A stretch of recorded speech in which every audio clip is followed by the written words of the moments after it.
Good morning, Raptor Freaks. Lexiot's here, and it's Monday morning, and I just have a Monday moment for today. Not a really long stream today because really I don't have a whole lot to talk about, but who knows? You guys could suck me into the comments, and then all of a sudden there's more to the stream than I thought there would be. But yeah, slow news times right now. Not a whole lot going on, but if there is stuff going on, we will let you know what's going on for sure. Let me just check with the comments real quick. David Saborin first in. That's different. Good morning, gang. Let's go Raptors. Yes, David. I hope you're having a great morning. And let's get this week started right this Monday morning this week. Uh, you know, uh, I watched this Pascal clip from last week once again, the one where he's working out last Monday morning. He said, "What are you doing?"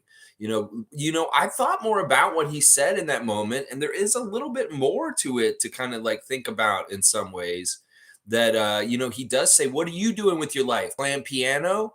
What does that mean? And who plays the piano? Who plays the piano? That's right." The more I thought about that, there's like, what does that mean that he's saying that? He's like, "Are you working out at 7 a.m. on Monday morning? Are you kicking ass like I am, working out at 7 a.m. in the morning? Or are you playing the piano with your life?" Is what he said specifically. Is that some sort of weird veiled jab at Nick Nurse? Like seriously, he say I thought about this more this past week. Is like, why does he talk about a piano? Why does he talk about a piano? Very, very, very weird when you think about it more. What Siakam was saying last week when he was motivated. I love it. He's happy.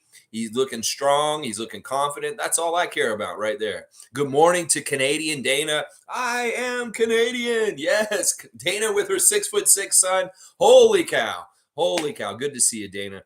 Trevor's here. Good morning, Raptors family. Good to see Trevor J. The words of wisdom are on their way. Here we go. Don't let your emotions and anger lead you down the road to destruction, Nick Nurse. Yeah. Keep on living. Think before you act. Think before you take the job in Philadelphia, Nick. What are you doing? You're crazy, man. You're crazy for taking that job. Crazy, crazy, crazy. Oh my gosh. All right. Great words of wisdom, Trevor, specifically for Nick. Specifically for Nick. All right, let's see. G's here. Good to see G. G's a little bit out of town and moving around and doing vacation stuff, but still checking in with us. Good morning. Nurse doing his Toronto camp, and Fred is back August 5th for a Cabana pool party event. This is cool. I like this. These guys are always going to have emotional ties to our city. Obviously, this is the city where they got made. And in some ways, Fred and Nick will always have a certain relationship with us, even if it's a weird point right now where they're gone and it's the next chapter. That Fred really does have strong connections to this community and his time here. And for the most part, things are good and warm and fuzzy. I think it's cool that Fred's going to be back here for a Caravana, or not Caravana, but just a Cabana party. He's probably being paid as a guest to be there for the party, and people can be like, "Yeah, I'm at a party with Fred VanVleet." There's nothing wrong with this, and like, I'm not hating on Fred at all right now. I'm not gonna hate on him. In some ways, I may hate on him a little bit for the changes with the team, but for the most part, I love Freddie, and he's welcome in Toronto anytime. He's got that status, just like Kyle and DeMar. It's just how it is. And Nick, same thing, same thing. Nick is, even though he's the enemy now, and in some ways it's like really ugly in a weird situation, he still has such an amazing importance to the Toronto Raptors franchise that these guys coming back. It's just how it should be. And they do really have emotional ties with our city. This has not been an easy summer for them either. I'm sure it's been hell for Nick, and for Fred, it was a tough decision and a tough saying goodbye to Toronto kind of thing. I'm sure. I am sure. Yeah. David's saying, are my comments getting deleted again? I'm not deleting them. Who's deleting your comments? You just have to write them in again, David, if you're writing other stuff. I see that you wrote something at the beginning. Now, if you wrote anything last night or anything like earlier this morning, yeah, it might have been deleted.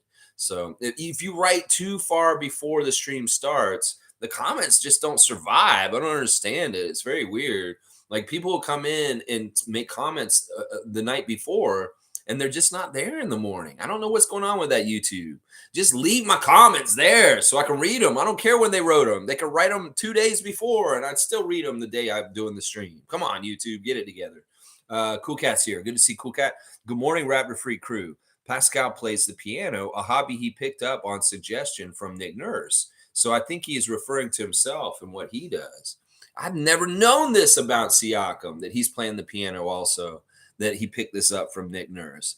Okay. All right. I can see this possibly, but he's not playing the piano. That's what I'm saying. I think that he's trying to discern a difference between somebody who gets up in the morning and plays piano and somebody who gets up in the morning and starts lifting weights. And he's like, what are you doing Monday morning at 7 a.m.? Playing the piano? Maybe you're waking people up if you're playing the piano too early. People are trying to sleep in, or maybe they, you get up, go to work. Dun, dun, dun, dun, dun, dun, dun, dun, dun, dun, dun, dun, get up. Dun, dun, dun, dun, dun, dun, dun, dun, dun, dun, dun, dun, dun, dun, dun, dun, dun, dun, dun, dun. That's what I would be playing on the piano, chopsticks. Yeah. All right, let's keep going. David's saying they don't have pools in Houston. Just kidding. I mean, I could improv off this and make some elaborate excuse for why there are no pools in Houston. They would not be very nice to the people of Houston. So I'm not going to do that. But yeah, Houston, I don't know. They banned so many things in Texas. Maybe they did ban pools. I wouldn't be surprised. They're trying to get rid of all the fun things in Texas and to turn the clock back in time to go to another place where we were much more primitive as a society. So that's Texas. I wouldn't be surprised if they banned pools up there or down there. Cool Cat saying, I love that Nick Nurse was in town for his basketball charity. I responded to him on Instagram about it on his birthday. I love that Fred is coming back.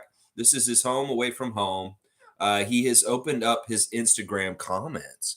Crazy. So all of a sudden, he's letting people comment on his Instagram way more than he used to. He used to have it limited. Only certain people can be there. But now he just wants to hear it all, I guess.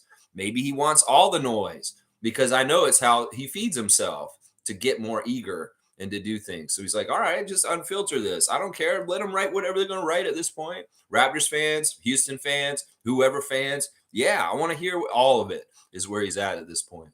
So you wrote to Nick Nurse on his birthday about his basketball charity. That's pretty cool, Cool Cat. I wonder if he responded to you. I listen, the way he went out, it was so weird. And like, I just wish, maybe he was in denial. Maybe that's what it was. That took so long for him to write a message to us. Like 2 months. It took 2 months. It felt like, I think it was because he was in denial that he was not going to be the Raptors coach anymore. That he was that shell-shocked about getting fired. He didn't move quick enough to it. He was like, what? I'm fired? And then he was mad about it. And then he's kind of like, and then he's going through all the motions. And that's why it took so long for him to actually write a message to the city of Toronto and the fans at that point. I don't know. It was weird. It was very weird, that whole period of time between when he got fired and then, the stuff afterwards. Very, very strange time in Raptors world. Let's see. Iceman's here. Good to see Iceman like Gervin. I wish Fred all the best. I just wish he would have left the Raptors with the TPE, which would have been very easy to accomplish with Houston, just absorbing Fred's salary into their cap space. Give back. Yeah, you wanted him to do what the Lowry move on his way out. In some ways he could have helped us, but in some ways he didn't. Houston kind of would have to be okay with it and the deal. Fred could have strong-armed him and said, well, I'm not coming there unless you do this for Toronto. Well, they woulda, coulda, shoulda. Things are, this and that. Who knows? Maybe Rich Paul advised him on, doing that, not to do that. Who knows why the reason is that it didn't work out, that we got that exception. It is whatever.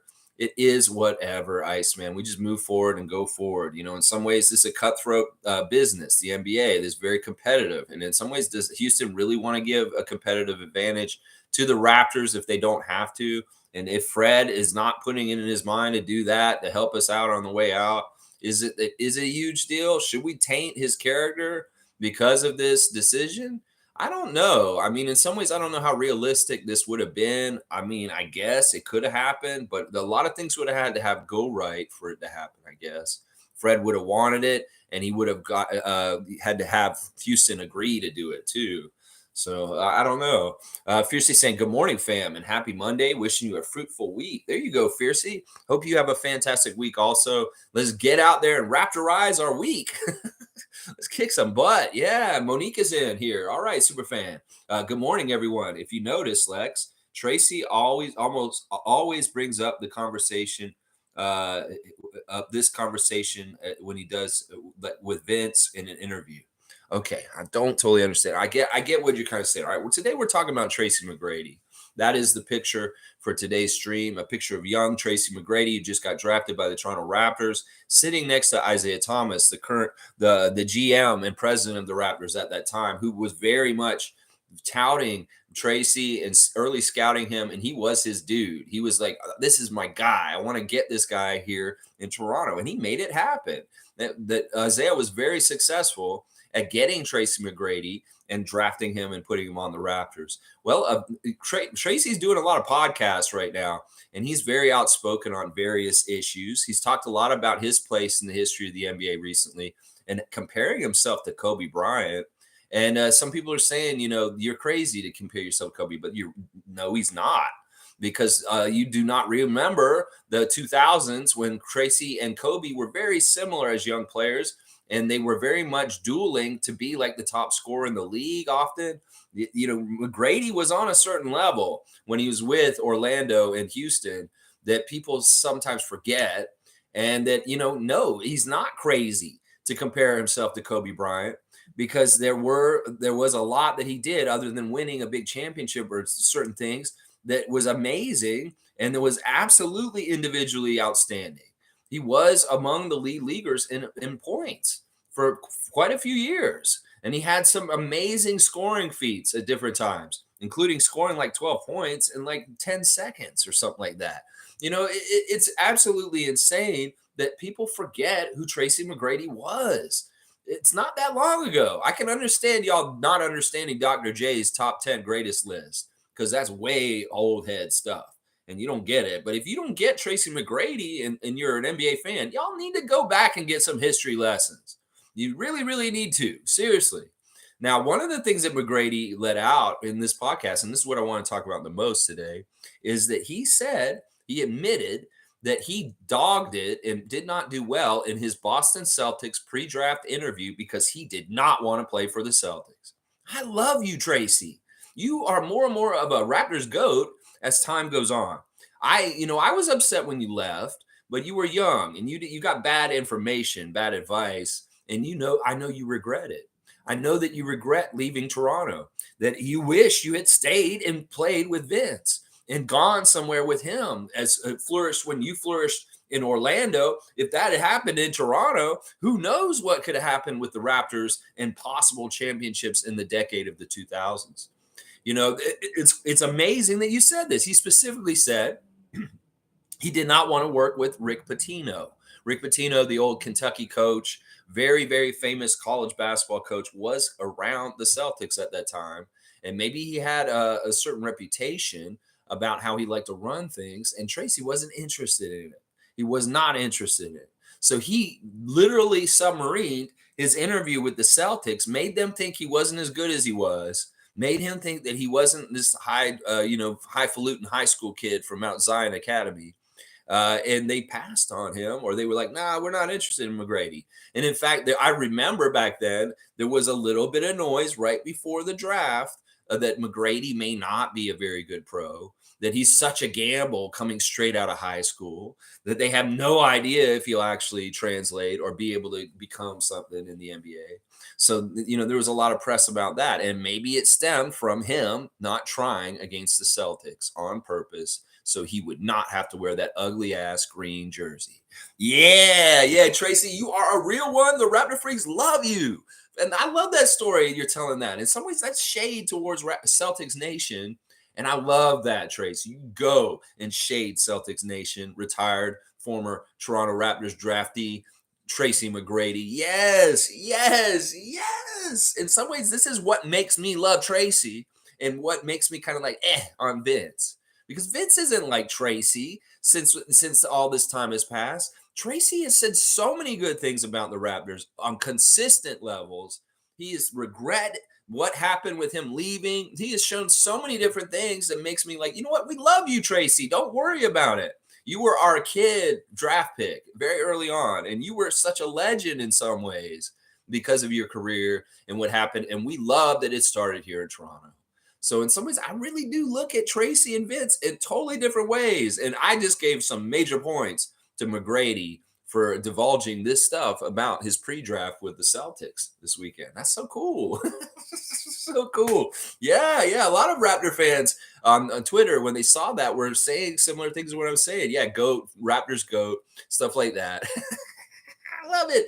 I love it so much, Tracy. All right, let's see. Cool Cat saying I have more. I have more. I have moved forward on Nick Nurse and Fred. Sports business is high stakes, billion-dollar industry. They were here for several years, putting forward their efforts. I will watch their games to see how they do. There you go. She's being very diplomatic. In some ways, we've talked recently with Cool Cat about holding our emotions on players and things because of things that have happened in the past where we felt really strongly the connection with people and they leave. And then we're like, so now a little bit more holding back on getting too connected or committed to feeling how we feel about certain people around the team. Just got to be that way in some ways. Protect yourself emotionally. I get it, Cool Cat. You're reasoning it with logic, and you're exactly right that it's a business. There was big money put in front of Fred, and he couldn't say no. And whatever the fuck happened with Nick this year, whatever. But yeah, I get what you're saying. We're gonna have to see how they do. I don't know how they're gonna do. This will be a very interesting year. The NBA thinks they're both gonna do better than us, but I don't know if that's true. I really don't know if either one of them will do better than us this year. So we'll have to see. Some people are saying you think the Raptors will be better than the Sixers this year, and they're looking at me like I'm crazy. Well, we don't know. We don't know. We could be. Don't ever underestimate the power of James Harden to make a team really fucked up in really weird ways. Don't ever underestimate that. Please don't. David's saying, me too, and I hope we crush every single time. That's right. We won't get them. That's right. Grudge match, Philadelphia. When they schedule makers, you got to figure out those Philadelphia Toronto dates this year. And you better put them on Friday night because Friday night's a night to fight or something like that, or a Saturday. Put them on prime time. Put them on TV. You want some good NBA action with some high drama? Put the Raptors versus the Philadelphia 76ers on TV this year, NBA. You would be smart to do that. You would be very, very smart to do that. Of course, we're going to want to see Rockets versus Raptors, see Freddie go against his old team. This is good television. In some ways, this kind of matchups are good television.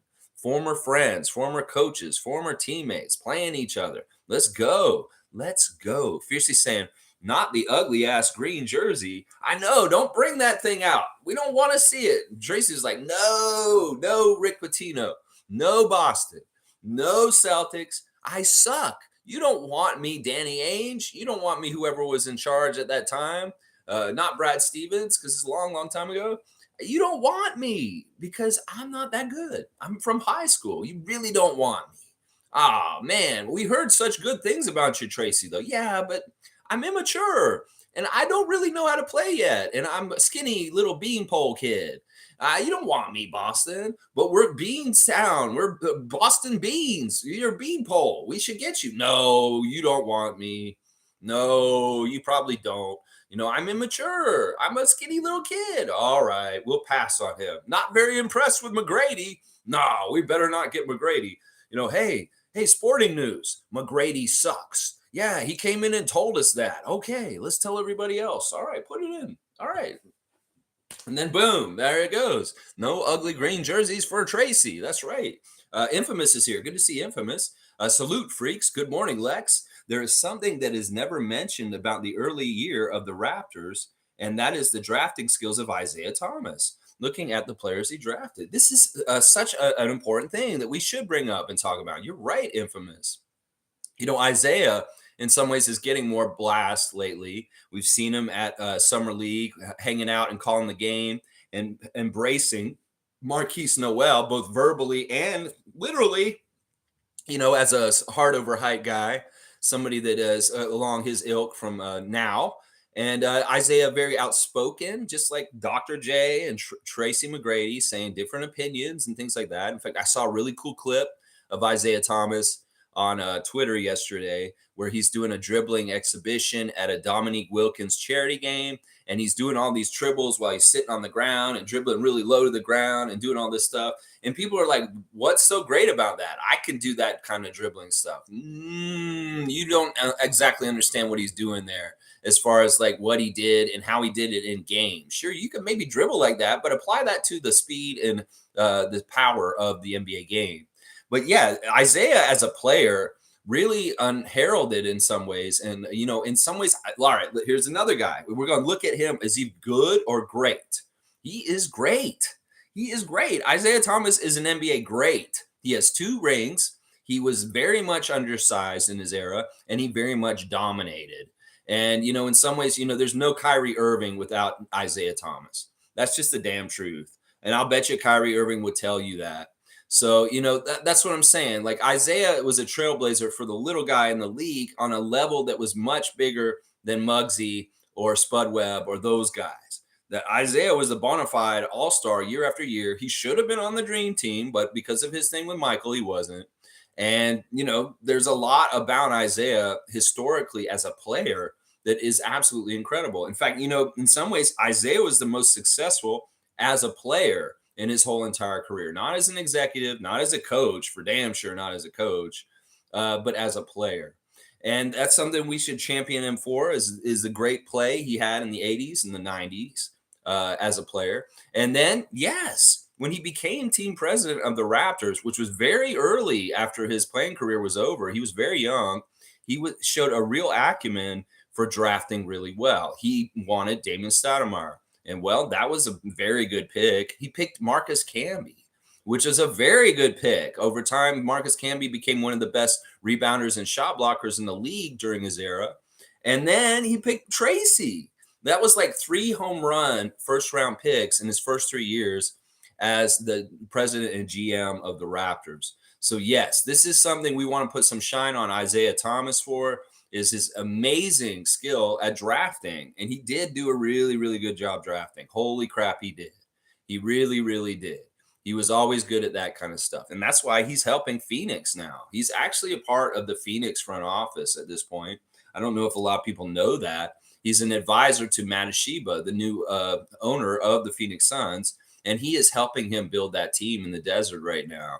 So Isaiah is kind of loosely based with the Phoenix Suns right now as we speak. So Cool Cat's saying, Lex, I'm preparing my emotions for Pascal too. Let's see what I say then.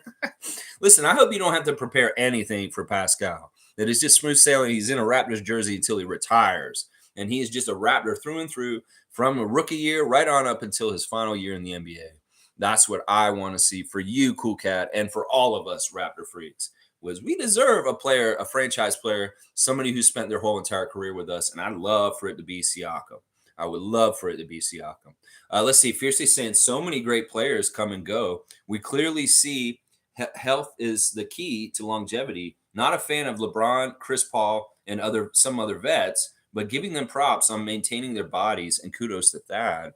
Yeah, it's harder than ever to stay in the NBA long term. It used to be there was way more. The age pyramid of the NBA is changing.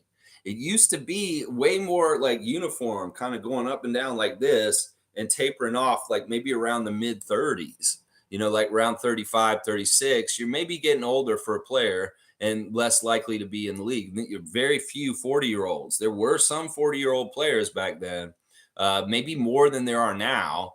And but now the age pyramid's kind of tapering like very low, and then there's a big fat part at the bottom with the young players, and they're really taking up a bigger percentage of the whole entire league at this point.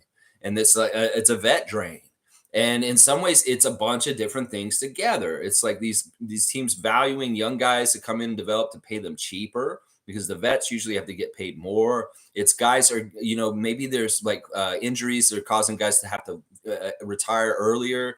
So it's like the average age in the NBA has gone down. And there's not as many 30-year-old players in the league at this point as there were 10 years ago. So it's a very weird situation. So in some ways, it's like, yeah, you got to give them a lot of credit for still being in the league, not just for taking care of their bodies and being really good athletes and doing that, but also from like making cuts, like not getting taken off the team at any given time. Look at Serge right now. Seriously, Serge Ibaka at 34 years old. In the past, a player like him would be so valued right now, and he would be on a roster right now. But it is not the case at this point. He may have aged out already before 35. And that's crazy to me. The old NBA would have employed Serge until almost 40, but that's not the case anymore in the new NBA. It's a very, very strange, different kind of age pyramid at this point, and it's very, very bottom heavy. Very, very bottom heavy. Very few that are like LeBron, Chris Paul, Thaddeus Young, and then there's a huge glut of players that are within their first 5 years of the league.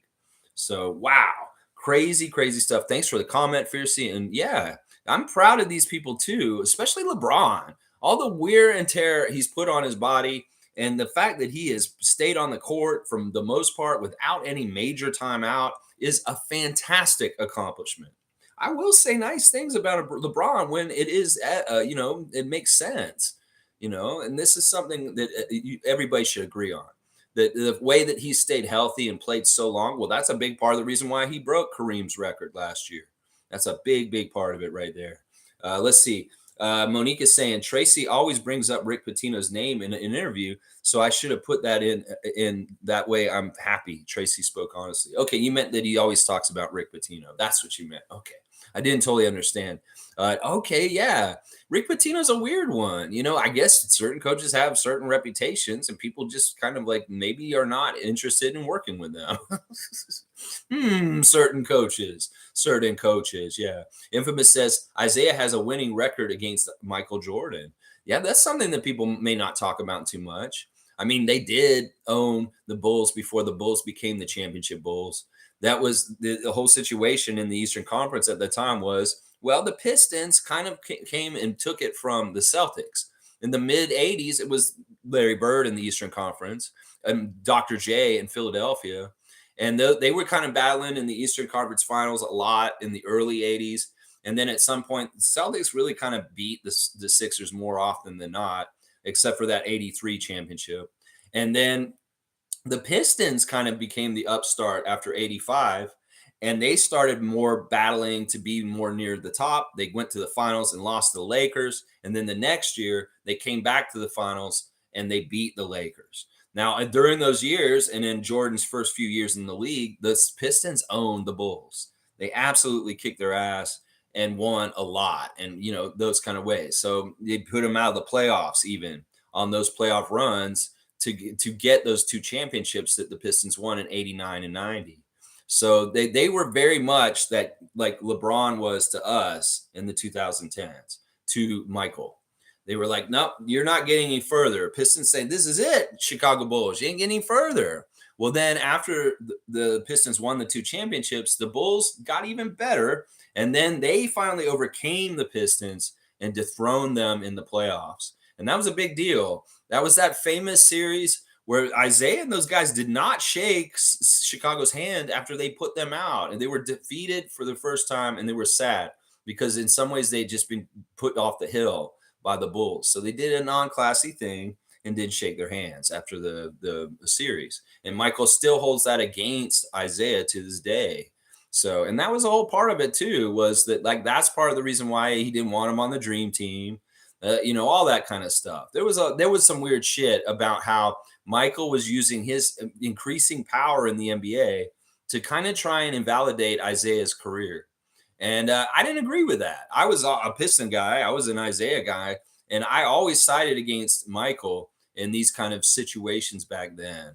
I was not a Bulls fan at that time. I did not become a Bulls fan until Dennis showed up in there in the second three-peat. I was rooting for the Bulls then, but purely just because of Dennis Rodman being my favorite player. So, yeah, very, very cool stuff. And, yeah, Isaiah had a winning record against the Bulls for the most part during his career. His career ended early, too. He was not very old when he retired, which was interesting. Cool Cat saying, it appears in this era, you have to be a multi-skilled player, playmaker, shooter, dribble, defend, Serge is too specialized. I think that's the issue. He should have re-signed with us for longevity. Yeah, I would have loved that, but it's just not going to happen. I don't think it's just not seeming like that's materializing. Uh, yeah, I think this is true. That may be part of it. It's like Vision 6-9 kind of stuff. If you can't do everything on the court, well, you can't be in the NBA. It could be that you could be a specialized role player back in the day. There's nothing like that anymore. You have to be absolutely multi-talented on everything to be sticking around in the NBA and be successful. If you don't have it all, then you may not have a place. You can't have any weaknesses. If you're a big guy, you better shoot threes. That's something that's going to be really, really important. David's saying, good for him. Is he also 6 for 6 in the finals? MJ is the GOAT. I don't disagree with this. I think that Michael Jordan is one of the most successful players ever in the play in the NBA. But if we're going to look at it this way, Bill Russell is then, because he never lost in the finals or anything either. And he has 12 rings. And he also won the Olympics, and he won at collegiate level too. So, in high school, I believe. So he won everywhere he went. So in some ways, Bill Russell really is the GOAT if we're going by winning and stuff. But Isaiah was 2 for 3 in the finals. So there you go. He was 2 for 3. He lost the first time he went to the finals to Magic and the Lakers, and then he won 2 straight after that. So he was in the finals 3 years in a row. Lost the first one and won 2 in a row. So he's 2 for 3. 2 for 3 ain't bad, Meatloaf. Come on now, David. 2 for 3 ain't bad. Yeah, but you're an MJ guy. That's fine. That's all good. It's all good. Leslie's here. Good to see Leslie Hart, a great Raptor freak. Good morning, Raptor freaks. Look at Kawhi. How long can he last? His legs are giving out. Dr. Alex helped Kawhi so much, and he wanted him to come to LA with him. Yeah. Yeah. I've often wondered, I ponder this sometimes when I'm just sitting somewhere and looking off into space. What if Kawhi had stayed? What if Dr. Alex had gotten to work with him more? Would he have not missed so much time like he has with the Clippers? Would we have won more championships? Man, this is something that I ponder that I'm sure that Kawhi ponders himself. I mean, seriously, he's got to wonder if his health outcomes in Los Angeles have not been that great the years since the championship year here in Toronto. What if he had had better health outcomes and had more better things and better accolades happen? In some ways, your decision to go home may not have been the right decision because you could have gotten further with your career and your health here in Toronto, Kawhi. And you'll always have that what if, just like Tracy does. For what if I had stayed with my cousin Vince? What if I had stayed in Toronto to try to repeat? Would I have gotten another championship that year with Marc Gasol and Serge still on the team and Kyle Lowry and the way they played in the pandemic year? Yeah, you might have. You might have, Kawhi. You might have. David saying, does pre-shot clock actually count? What are you talking about? You're talking about with Bill Russell? Of course that stuff counts. Of course that stuff counts. I know there weren't that many teams in the league, and the Celtics dominating the 1960s is a little weird and fishy. Red Auerbach, stuff like that. I get it. But it's still in the history of the league, and in a lot of ways, Bill Russell's record speaks for itself. And in some ways, Michael would agree with us. If I said, Bill Russell, he's most winningest player in the NBA ever. And Michael would turn around and say, you're exactly right. You're exactly right. He wouldn't dispute that. He would not dispute that himself. So let's see. Infamous is saying rings cannot be used to determine GOAT because Bill or Kareem is the GOAT. Then Robert Horry has 7. Yeah, Robert Horry, he should be considered a very important playoff player in the league. Big shot Rob. He did some amazing things, and there was a reason why winning followed him around from Houston to LA to San Antonio. There's a reason why winning follows certain guys like Ron Harper Jr. Recently Tyronn Lue has come out and said that 2001 Lakers team that won the championship against the Sixers, the year when we played that epic series against Allen Iverson in the Eastern Conference semifinals, that he thinks that is the greatest NBA team of all time. And when I look at that Lakers team, of course, yeah, you got Shaq and Kobe. You got Big Shot Bob. He's on that team. But you've got the amazing thing is their bench is all like coaches now. It's all like guys like Brian Shaw, Tyronn Lue, Derek Fisher, Ron Harper Sr., It's like all these old head, crazy, really good vet kind of like smart players. And I can get why Tyronn Lue would think that that team is one of the best teams ever to play in the NBA. You got Shaq and Kobe in the middle. You got Big Shot Bob. You got Horace Grant was on that team also. So I get it. I get why you think that. And then you had Phil Jackson in his top coaching crew, Tex Winter and Jim Clemens, Frank Hamblin. Yeah, you had a really good coaching staff and a really good team with very smart vet players that a lot of them went on to become coaches. So yeah, I get it. I can get why Tyronn Lue thinks that Lakers team was one of the best teams ever in the history of the league. Oh man, well, I mean, I get it. You want to don't go by rings, go by somebody says you go by greatness by MVP, Finals MVP, Finals MVP. You know, did Russell win all of those Finals MVPs during those years? No, it was mixed up with different people, different Celtics, different great Celtics over the time. Got different ones at different times there. He got a few of them for sure, but Finals MVP. Do you count that? That's the one that maybe you should count instead because in some ways you can be on a bunch of championship teams like Ori, but you weren't the man. You weren't the one who carried the most for that team. You were, an important role player. You hit some big shots, but maybe you weren't the man. So that Finals MVP may be more indicative of success in some ways as being the ultimate team main player on those teams. So let's see. David's going, okay. Top saying, good morning, Lex and Raptors family. T-Mac's story about not wanting to play for Pitino was interesting. It's unfortunate Grant Hill and Penny couldn't stay healthy in that era. Penny was such a beast. Wow, I'm glad Top brought these two guys up. I want to talk about Grant Hill specifically. In some ways, listen, Grant Hill was injured in most of his career, and so was Penny. They're very similar in some ways. And it's funny because they were all in Orlando around the same time with Tracy. And there could have been some very interesting things that happened in the Orlando Magic if Penny Hardaway and Grant Hill had not gotten hurt like they did with their serious injuries. I mean, Grant Hill, when he went to Phoenix later on, he was still really good and was still able to play. Now, he's an interesting one. I think Grant Hill's a great NBA player. I do not think he's like when I'm doing my very good versus great, I think he's a great. And part of it's because of who he is as a personality and the way he carried himself. And then also part of it is because of his story of perseverance. That Grant Hill was set up to be like the next Michael Jordan. He was really, really good all around. And if he had not hurt himself, his career could have been amazing. But you know what? He made his career amazing even with the physical limitations of his injuries. He still made some amazing things happen for himself. So in some ways, I think Grant Hill is one of the greatest players to ever play in the NBA. And a lot of people who played against him at that era will agree with me. And, before he got hurt, the promise was really, really there. So it's weird. He's a weird one that, he won't show up on a lot of NBA 75 lists. But in some ways, he's greatness personified because in some ways, it's the character of who he is. It's what he's meant as a humanitarian and just the way he's represented the NBA.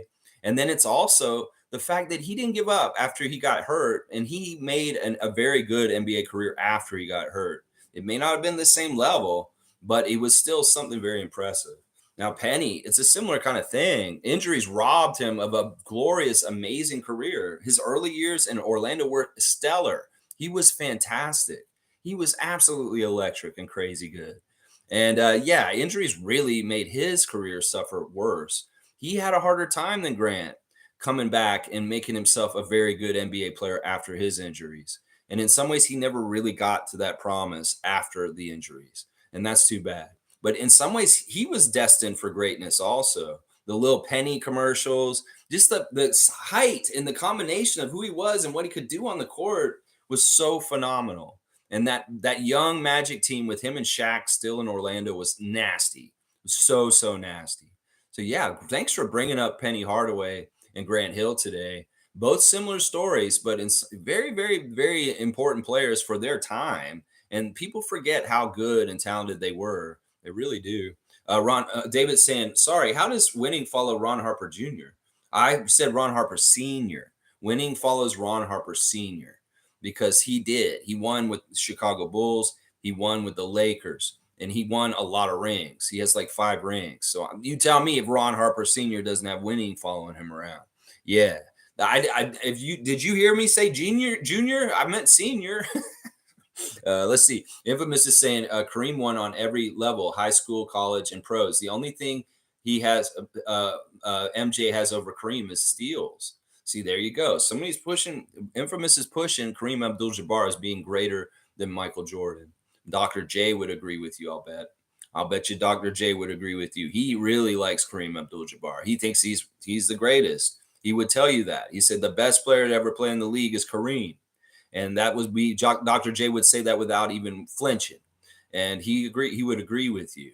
It's all what you want to look at. For the longest time, they could say it was Kareem because of the scoring, the most points ever in the NBA total. But now that LeBron surpassed that, you can't make that argument for Kareem at this point.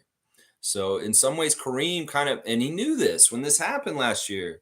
And in some ways, he's going to go into the woodwork a little bit more than before because he's been eclipsed by LeBron. And that's too bad because Kareem definitely deserves shine. And he is definitely a top 5 NBA player of all time on anybody's list. And people that are leaving Kareem Abdul-Jabbar off the top 5 of your list, you're crazy. You need to get him. Him and Bill Russell are just prerequisites.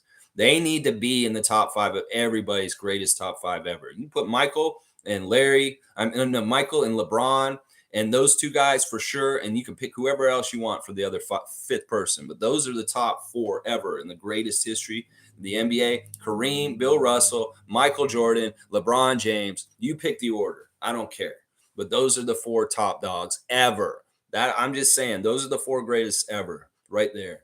Let's see. Stargate saying Penny was on the way to being a legendary player until he got hurt. Penny is one of my favorite players ever, along with Hakeem and Tim Duncan. That's a good group right there. That's a good group.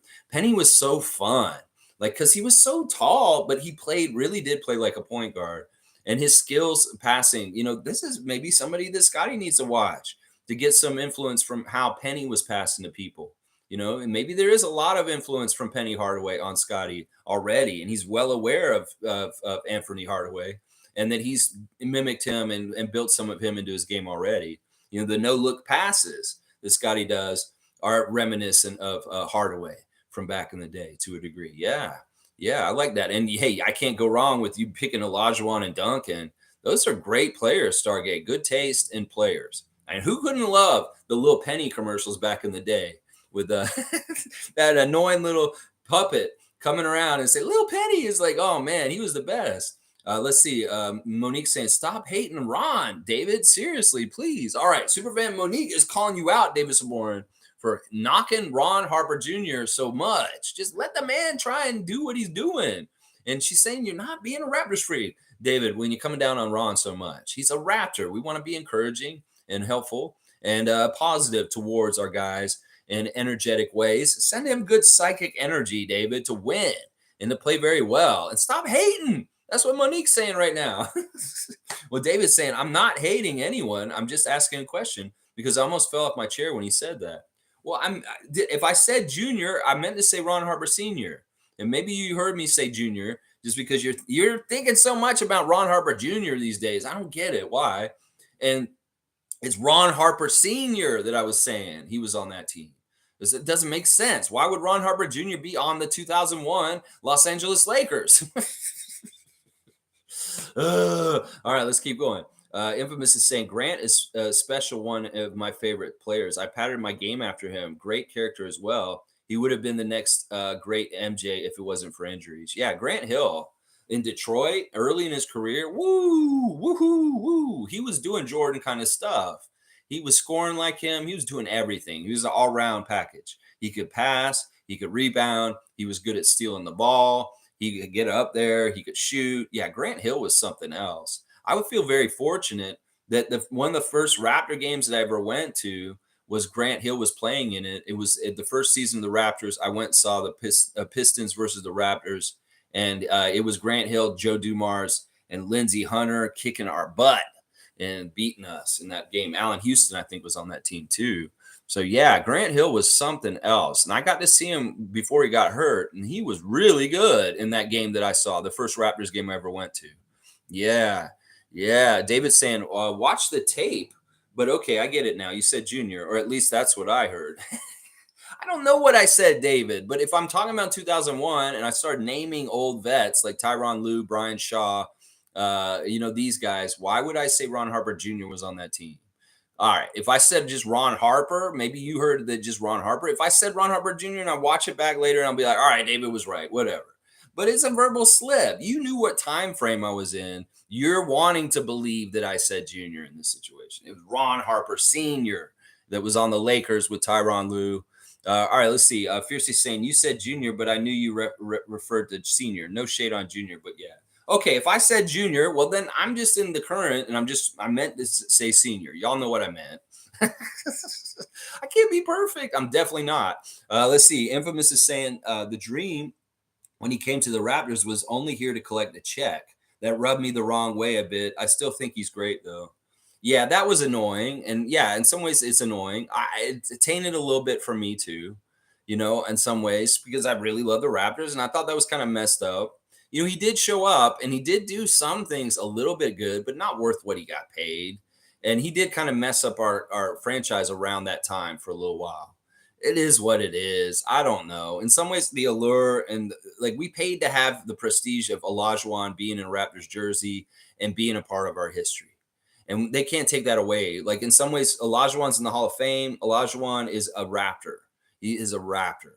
And maybe we paid a high price for him to be called a Raptor, but he is a Raptor.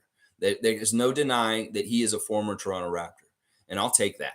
In some ways, that's fantastic accolade to have one of the greatest centers to ever play in the NBA. Hakeem Olajuwon was a Raptor at one point, and I'll take that. If we paid for that and the prestige of that, that's fine. We're not feeling the fallout from that anymore like we did then. Then I was a little pissed at him at that time. But yeah, it sucks because in some ways, when we got Olajuwon, I was very happy. I was like, wow, this is going to be really cool. We got Olajuwon. But it really wasn't the same Olajuwon at that point at all in any kind of way. Let's see. David saying, honestly, I don't really know why I don't like the guy. I guess it's kind of similar to the whole we are appointing you as a superstar because your name is Embiid. You might suck, but we will make you the face of the league because we are the NBA. Not saying they're doing the same thing with Ron, but it seems in the same light. He's here because his dad was a baller, not because he's NBA caliber. See, that's something he's got to fight against, David. The people that have perception like you, that he's just a Nepo baby, that he just got it because of who his dad is. That's why he has to be that much better. I don't think Bobby and Masai are just going to hold him around just because Wayne Embry's telling them to. If they see promise in him, they'll continue to use him. But if he's not good enough, well, then I'm sure they'll deal with him the right way. We got to rely on Masai and trust in Bobby that they'll make the right decisions with Ron Harper Jr. At some point, maybe it will be like, yeah, we're not going anywhere with him, and they cut bait on it. But for right now, it's what it is. And we just got to go forward and be supportive and loving towards the young man. I'd like to see him make a leap this year and be very much more showing people like you that he does earn it, that he is supposed to be here, and that it isn't just because he's a junior to a former player. He has to get a past this. He's well aware of this, honestly. Of course he knows this. In some ways, he'd be better off if he was Dylan Harper. And maybe people wouldn't put the connection to it right away. But when you are Ron Harper Jr., that you don't get away from that. It's obvious who you are and who's your dad. And it's just that way. It's too bad. We'll have to see. He has more to prove, partly because of what you're saying. So we'll have to see how he does. Stargate saying Grant Hill had one of the best first steps I ever seen. He was so quick off the dribble for his height and just a fantastic person. Seriously, the things about Grant Hill as a person in his private life are amazing. Like this dude is just the best. He's just like very wholesome and just very good person in all kinds of ways. And he's great as an announcer even in the years since. So yeah, Grant's awesome. Like I'm a fan of Grant Hill. I really am. David's saying, I'm honestly not trying to be a negative Raptors fan. These are just my honest feelings and opinions. If he succeeds, all the more power to him. It's all good. It's just Monique's calling you out for hating. And it is a little bit like you're hating. But it's fine, David. In some ways, you've earned the right because you're a very good standing Raptor freak. You're the current trivia champion. You're just a badass. And thank you for the things that you're doing around this channel and stuff. I really do appreciate it. And it's okay. In some ways, your negativity at times is good because we have opportunities to talk about these kind of things. And once again, we don't want to all be sheep and all think the same way. So if you have opinions on Ron that are different than other people, there's nothing wrong with that. And it's not like you're just slamming him over and over again. We're talking it out, and there's nothing wrong with any of this. Just be yourself. That's all I want you to do, David. You're fine. Monique saying it's already been 2 weeks since Dennis signed with us. Where's time going? I'm not even keeping track of that. I'm just kind of like, it's going to be August tomorrow. Let's just say that it's going to be August tomorrow. Rico Hines runs are incoming. There's all kinds of runs going on right now. In fact, I've got footage right now of DeMar DeRozan at the Drew League hitting threes and doing and ones. We know DeMar's going to go to the Drew League and tear things up in his home league back in LA. There's different stuff happening right now. We've seen crossover going on. We see the Miami Pro League with Scotty down there. There's a lot of stuff already starting to come up, and I can't wait for Rico Hines and other events where Raptors will be at, hopefully. So we'll have to see. David loves Schroeder. All right, there you go. David's turning the other cheek and showing heart for Dennis Schroeder. That's fantastic. That's what we want to see. More love, David. More love and less hating. Fiercely saying, I believe the next 2 years at most will be very telling of how the players will progress or not under Coach Darko's regime. I'm expecting a shakeup in 2 years, completely different roster. I hope it's not a complete shakeup. I hope we pull out of this and we're very successful so that they don't want to get rid of a whole bunch of these guys. But if things don't go well, yeah. And it may not be in 2 years. It could be next summer. So we'll have to see. We'll have to see. I don't want to paint any timelines or expectations around Raptors fan nation because, they start holding on to it and they really get crazy about weird shit when they have expectations. So let's just kind of go with the flow and see how it all goes. And maybe I don't want to try and predict anything right now like that because I want to just see if we're successful or not first. So we'll have to see. David's saying that's an interesting take. So you don't think this current roster is going to be successful, Fiercely? See, that's what David's reading into it, and that's true. Like if you think that you're expecting a shakeup, then that probably does mean you doubt them. And I don't want to do that. I don't want to do that. A shakeup means like getting rid of Siakam and OG and main important players on our team. And I'm not about that. I'm really not about that. I think we've shook things up enough this summer for right now, and we'll have to see where we're going from there. All right, let me check around on different things real quick.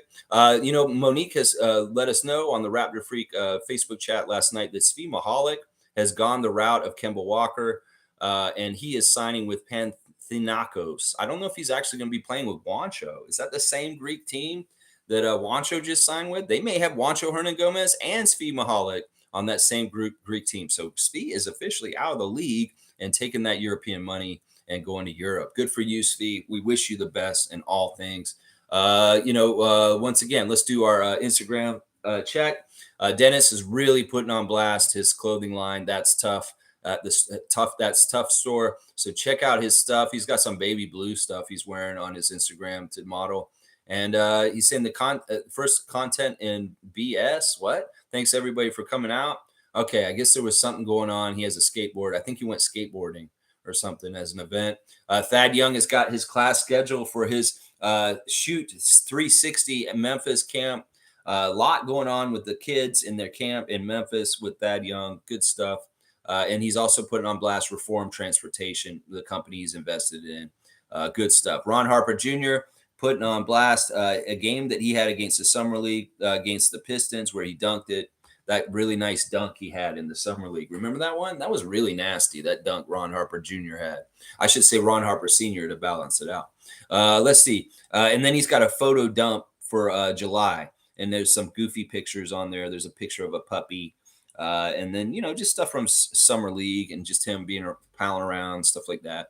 Joe Weezy, his fiance showing off a bracelet that she got him or something. I don't know. I don't even know why I'm looking at Joe Weezy's. Why am I looking at Joe Weezy's? Precious has got What If Unlimited going this week. So go check out his camps if you're anywhere near a Precious camp. And that looks like Europe. Yeah, that looks like a European coast of some sort. Maybe the Mediterranean. It could be Scandinavia. I could see that being Sweden. So maybe he is up near Sweden, Precious right now. Always doing checks on where in the world are the Raptors, just like Carmen San Diego. We got to find out where they are. Well, I do know where Scotty is. Scotty posted a picture of Lloyd in the pool at a very nice place. They're in Jamaica. I found this out by going to Lloyd's account. Lloyd posted a picture of that pool and posted that it is Jamaica.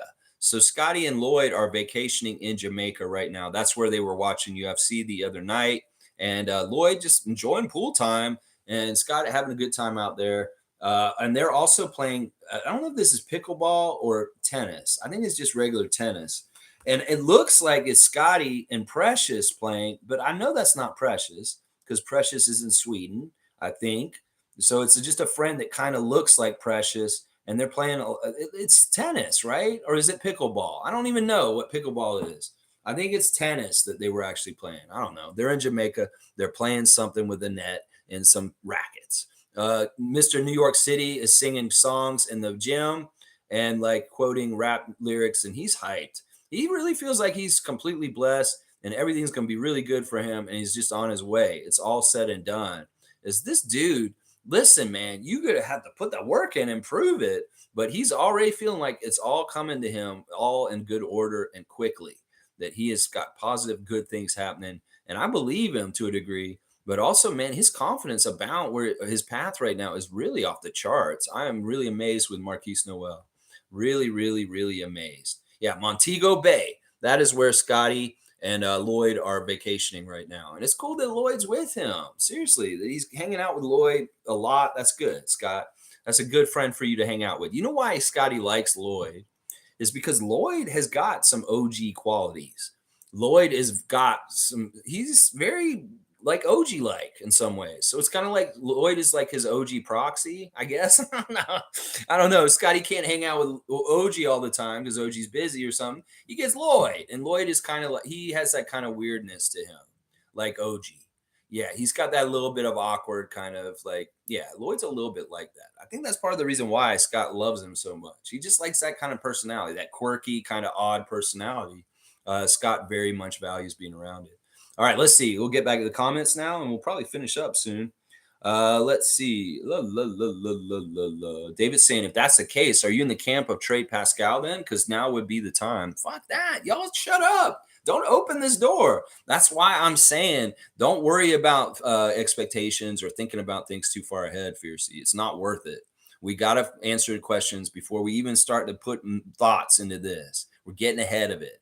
We're putting the horse behind the cart in front of the horse. We need to just watch. Because see, now David's saying, well, then we need to get rid of Pascal if you think we're not going to be good. See, this is what the problem is in Raptors Nation right now. Is too many people are unsure about what's going on.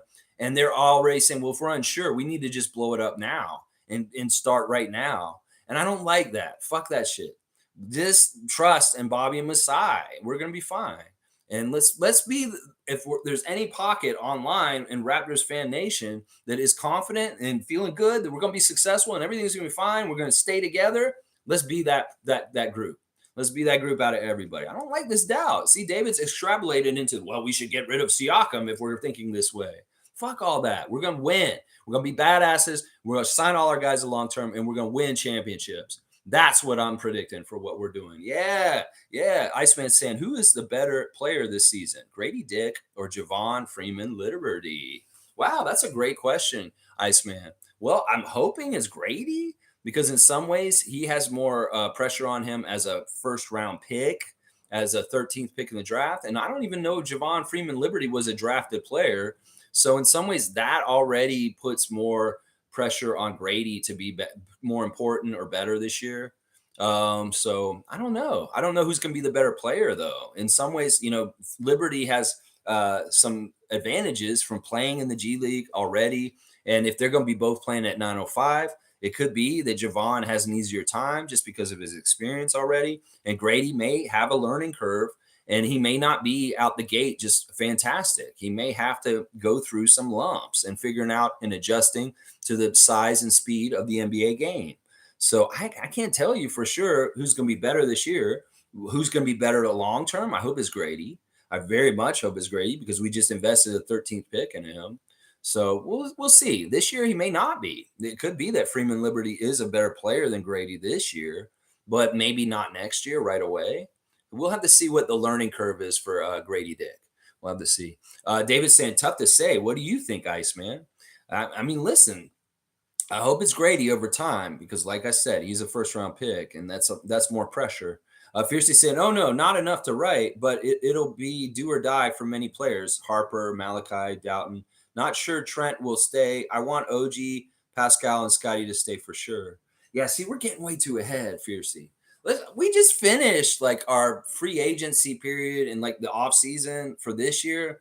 We may not have totally finished it, but we've mostly finished it. I hate this. I hate this period of time. So I don't want to go right into speculating next season's free agency. I don't want to go into speculating blowing up the team in the future or anything like that. I don't want to do that.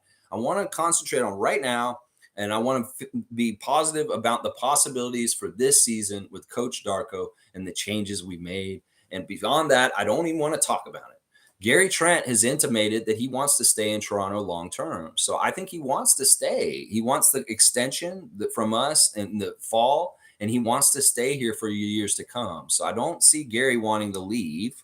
I see him wanting to stay and even possibly taking less money to stay is what it seems like with him opting into his contract this year. So, I think you're right about the do or die for those players. Even Doughton's on there, and I'm surprised he's on there, but he should be. But yeah, those guys are do or die. That can definitely get behind that. And those three, yeah, those are our three building blocks: OG, Pascal, and Scotty. And they are very much valued, and we want to keep them. Some people will start saying, if this team's not good enough, they're going to want to trade all these guys and start completely over. That's the noise I want to quiet. That's the noise I want to stay the fuck away from. The tear down noise, the rebuild noise, the trade everybody and start over noise. Fuck that shit. We've got good quality players, and we want to keep going with what we got, build from that, and not tear the whole fucking house down. And that's the thing that I get pissed off about and worried about, because that's where Raptors Nation extrapolates to. They already feel like we should have tore the team down at trade deadline instead of getting Yaka. They already feel like we should have tore the team down this summer instead of continuing forward like we have. And I don't want to be in that camp or echoing that kind of noise right now, because first of all, we're not even giving them a chance if we're doing that. So let's not get ahead. We're way too ahead. You guys are talking about stuff that I want to talk about next May. I don't even want to talk about now or talk about next June after we won our second championship. I don't want to talk about this now. We just got done with all this shit. I hate it. I hate this aspect of being a Raptors fan. All the rumors, all the speculations, the comings and goings. I like the basketball. I like cheering for the team. I don't care about moving guys in and out of the team. This stuff kind of actually infuriates me to a degree because I don't like seeing people coming and going so often. I like continuity. And the switching of guys so quickly is not good for a team. Trust me. David's saying that was actually really sick, that dunk. Ron Harper, I'm not calling him Junior anymore. All right, there you go. He loves Ron Harper. Look, we won David over on Ron Harper Jr. Good stuff. Good stuff. Yeah, that was a sick dunk. It was by surprise, and it was just really quick. And like, whoa, you were kind of like, whoa, look at what he just did. Holy crap. And he said it felt good. He needed to get that out. Fiercely saying Pascal needs to stay. He's our number one. I agree with that. I'm all about that. Iceman saying going off on Vegas, it's Freeman Liberty. I just want to see what training camp brings out of the players battling for rotation and roster spots. Internal competition, nothing given, everything earned. Yes, yes, and yes. The hierarchy of minutes, who may be in the rotation, who may be pseudo rotation, who may not be in the rotation and just be on the team because they made the team. There's a lot of that to figure out in August and September. And yeah, in October too. David's saying, yeah, he was a monster in Summer League for sure. Yeah, Freeman Liberty was the best at Summer League between Ron Harper Jr., and Grady Dick, for sure. I'll agree with that. Let's see. Cool Cat saying, I actually like that Lloyd and Scotty are friends from Twitch. He is a good kid, a young global citizen, well-traveled. Yeah, it's really like innocent how they became friends. It really was during the pandemic at Florida State. Scott was playing a lot of video games because they had to be in. They were locked in, or like he couldn't go do a whole bunch of stuff. And he just started playing on 2K, and Lloyd was just some guy who was playing 2K also. And they just started rendezvousing and hooking up and meeting all the time. And Scott just learned to trust him. over time. So, yeah, it's a good friendship, and I'm glad that he has it for sure. I'm glad that he has it for sure. And Lloyd's a good dude. I've talked to him myself. Like he doesn't stream anymore. He quit streaming. I went in there and I said, "Hey Lloyd, where you been? You haven't streamed in a while." He's like, "Oh, Raptor Streak," and then he like ran away. I think these guys are fucking scared of me. They don't want to. They don't want to see Raptor Streak on Twitch. If they get on Twitch, they're like, "Oh shit, Raptor Streak's gonna be there." Come back and see if I will be there. I probably will be. All right, let's see. David is saying it was a question. I'm not saying get rid of anybody. I don't know what you said that. Where did you say that? I no. This was I'm responding more to what Fiercey was saying, not what you were saying. It's more what Fiercey's predicting that we may blow it up. And I'm not mad at you, David. You're just extrapolating for what Fiercey said. And I'm like, no, I ain't having this. I don't want this right now. No, no, no, no, no, no, no. Please, let's stay present. Let's not get ahead. Stargate saying, name one team that is sure about what's going to happen in their future. Name one. You guys just want something to talk about. There you go. That's true. I mean, nobody knows what's going to happen with the Sixers right now. Sixers fans, if you're confident about your season this year, you're crazy. You're absolutely crazy. Nobody knows what's going to happen in Portland, obviously, with what their situation with Lillard. Nobody knows what's going to happen with Miami. Miami could change real quick. Yeah, this is true. There's no guarantees on anything. You can build the best roster in the world, have everything go really well, and you can have bad things happen, and it doesn't go as well as you thought. You could be a shitty team on paper, but something weird happens with development with a certain player, and something just clicks, and all of a sudden you guys overachieve. So there's all kinds of different ways things can go, and I agree with Stargate. Let's not get ahead of things. I love being present. In some ways, that's the most important place to be.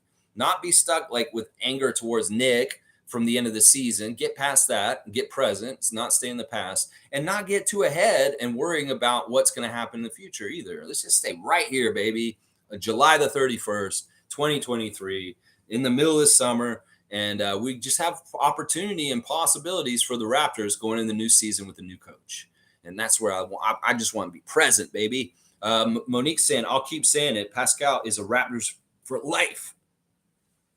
I hope so. I hope Monique's decreeing it. She's community champion. Let it be. Let it be. Let it be. Oh, let it be. Let it be. Yeah, I'm with you. I hope this happens. Stargate saying, oh my God, you guys need to chill out. The 2023-2024 season hasn't even started yet, and you guys are making judgments on what the team should do after. Shaking my head. There you go. Stargate, I'm firmly with you on this. Let's just stop. Let's just stop. Let's see games. Let's see what happens. I want to see Rico Hines runs. I want to see FIBA basketball. I want to see training camp and preseason. I want to see the regular season. I want to see Darko at work for the Raptors. Monique's saying, yes, Lex, Svi is with Bo Cruz now. So they are on the same team. That's fantastic. That's great. I don't think they're actually on the team together here in Toronto, but they can definitely share tales of being on Toronto in different years. But good for them. They're both employed and they're getting money. And that's a good team they're on. Some people are sliding Kemba Walker for having to go to Europe. But, in some ways, it's just idiots on this continent that don't understand the prestige of the job that Kemba Walker's walking into over there. He's going to one of the most celebrated leagues in Europe. He's going in as a very high player, a high-paid player, and a very high-esteemed player. There's no shame in Kemba Walker's path to Europe right now. In fact, it's like if you're talking about the NBA and the other things in the world that you could be closest to the NBA level, where he's going and what he's doing is the closest, along with Juancho and Svi. So in some ways, stop dissing players for going overseas or not being good enough to play in the NBA. Are you good enough, first of all? And then second, you do not understand the prestige of some of these European jobs that some of these guys are getting, specifically Kemba Walker.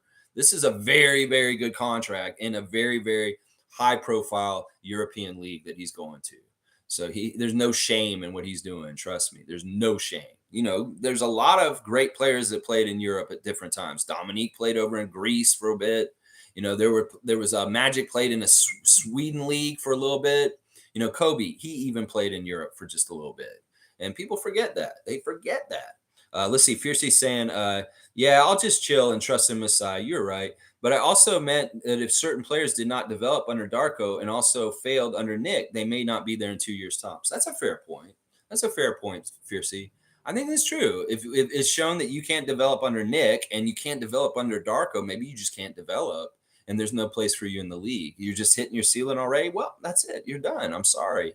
Sorry, Ron, just not getting to the levels we need you to get to in your third year or whatever year you're going to go into, however far you get to us. But we'll see. We'll see if you can get better and see what happens. Cool Cat saying, I say build a team around Pascal, OG, and Scotty too. The league is wide open. W have a current base, then a young base core upcoming. Scotty, Grady, Coloco, Javon, Precious, and Gary. Yeah. Yeah. I mean, the league of parity is here. You want to have very good talent. You want to have flexibility with your GM and your front office to be able to move quickly. If you're seeing signs of like, ooh, we're very close, let's get that one piece to go over the top. And then boom, all of a sudden you're getting a second Larry O'Brien because the league has parity now. It's much more equal across. Super teams are dead. The CBA won't allow it. These teams that are just going to try and pay to get championships by stacking their team with Hall of Famers, that's the end of that era is done. You ain't going to be able to do that no more. And the way to win is to build around good, solid two max players and with good role players that play a team game and a team concept like the Denver Nuggets.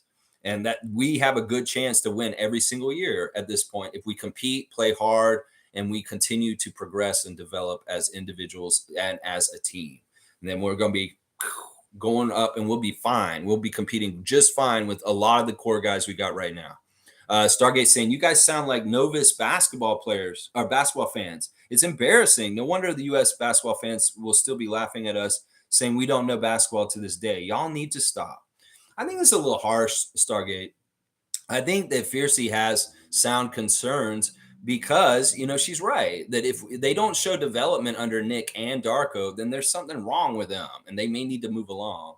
I think that she didn't mean to go over the top and say destroy the team if it doesn't do well. She meant more that that certain players are not doing well, that we individually get rid of those ones. So, yeah, I'm not. Hey, listen, if they're going to judge our acumen on basketball by this channel, the United States fans, go, so be it. Bring it, U.S. fans, and tell me how much I am stupid about basketball, NBA. Yeah.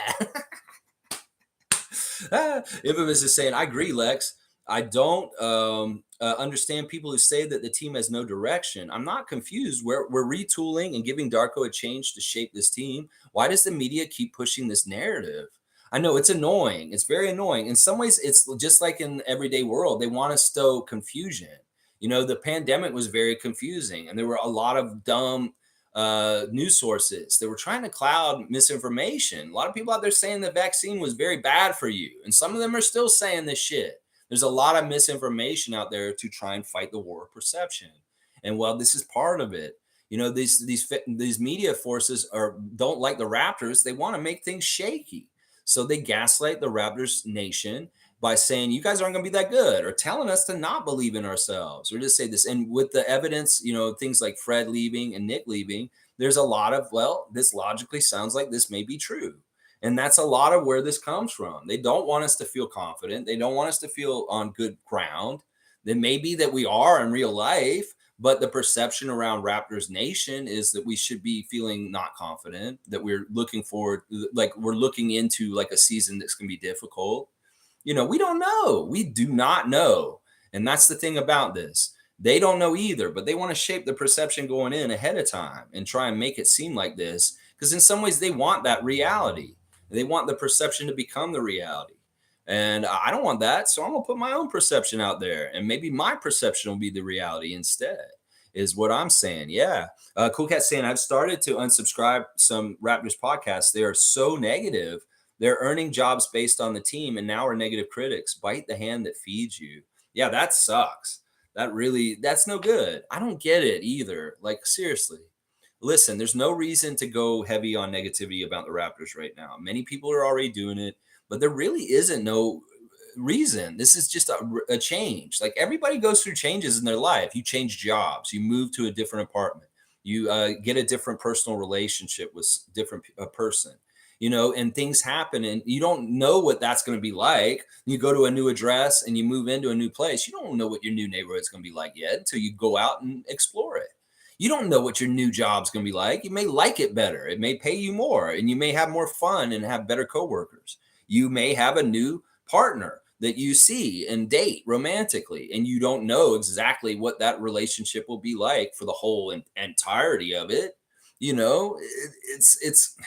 It's too early to prognosticate and just say this is who the Raptors are. It's way too early to do this, and I'm with you.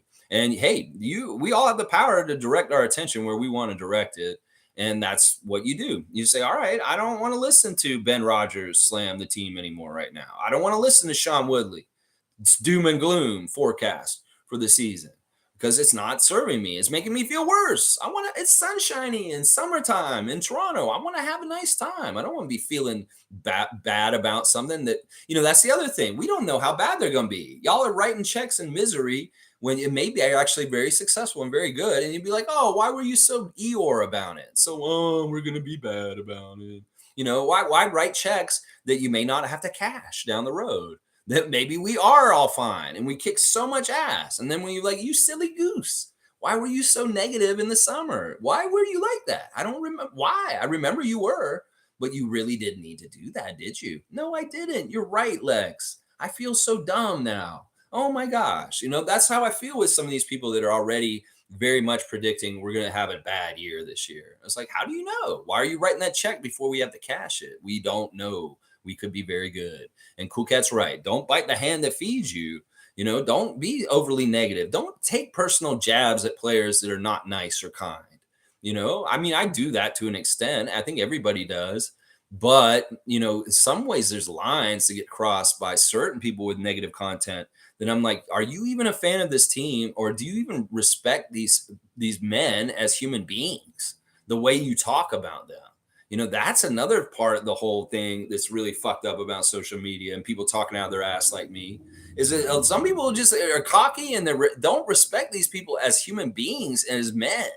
There's just like, you can say that about somebody like behind the keyboard or behind the screen where they don't know where you are. Sure. But you would never say that to their face. Some of the stuff I hear, like Thad Young, some of the things said about Thad Young, I'm like, oh my gosh, you would never say that around him to his face or his wife. I'll tell you that right now. Stargate saying Boston just got rid of 2 defense actors for their team who were replaced with them. Kristaps Porzingis. Are the Celtics fans asking to trade Brown or Tatum and start over? You'll all need to stop. Yeah, I'm with Stargate on this. Yeah, I don't think that the Celtics fan want to get rid of Tatum and Brown. No, they don't. This is really good stuff Stargate's coming with. And thank you guys for saying, yeah, let's not get ahead of ourselves. Other teams are going to have weird question marks and weird things too. I think Boston's going to struggle this year. I really do. David's saying you need to stop repeating yourself. All right, I've got to keep going. Stargate saying I meant defensive anchors. Okay. Let's see who else is here. Iceman saying many of the rap social media talking heads are painting a picture of doom and gloom. They're acting like the offseason was a failure because Fred left. If Masai paid Fred $42 million, would they like it? Now that's a success right there. That is a huge success that we didn't pay Fred that money. In fact, that's a huge success. And I don't understand. Why can't you people see that? What the fuck? I guess casual, not very educated Raptors fans or NBA fans will look and just see the additions and subtractions in a primer for the new season and say, oh, Raptors added Dennis Schroeder and Jalen McDaniels and Darko Rajakovic and the lost Fred VanVleet and Nick Nurse. Holy crap, that's the whole team. I don't even know who they have on their team other than Nick Nurse and Freds. They obviously don't have anybody out there at this point, so they're going to suck. That's how a lot of these people make these snap judgments. They just see who's leaving, and they don't really think about it, and they don't really understand the whole real situation. They just look at it on paper, and they're like, well, obviously they're going to be worse, and they just downgrade us from that. And, Raptors Nation's doing that too. Seriously. Fiercely saying, okay, I recant my word from shake up to change. Okay, cool, Fiercely. Fiercely didn't even realize the little brush fire she started up there. It was in respect to how they would develop under the new regime. 1 year is not enough to analyze, but 2 years is more reasonable to see what. Yeah, especially with Darko. We can't just let him have 1 year for sure. And then some of these players have been already getting a couple of years tryouts like Malachi.